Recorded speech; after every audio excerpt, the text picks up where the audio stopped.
untuk dibatalkan Perpu nomor 4. Dan yang kelima, mogok nasional. Syederalun Said Iqbal selaku Ketua Partai Buruh mengatakan, jutaan buruh akan melakukan aksi mogok nasional dalam menolak pengesahan Perpu Cipta Kerja menjadi Undang-Undang dan Peraturan Menteri Ketenagakerjaan Nomor 5 Tahun 2023. Dirinya mengatakan rencana mogok nasional itu akan dilakukan antara bulan Juli dan Agustus 2023. Aksi mogok ini, kata Said Iqbal, akan dilaksanakan pada 38 provinsi serta 400 kabupaten kota. Said Iqbal mengungkapkan setidaknya akan ada 5 juta buruh atau pekerja yang terlibat dalam aksi ini.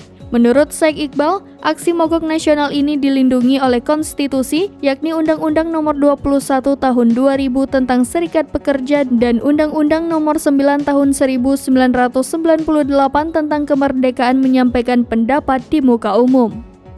Pada aksi mogok nasional ini, kata Said Iqbal, tidak akan ada perundingan. Seperti diketahui, Perpu Cipta Kerja telah disahkan menjadi undang-undang pada sidang paripurna 4 yang digelar di Gedung Parlemen Senayan pada Selasa 21 Maret 2023.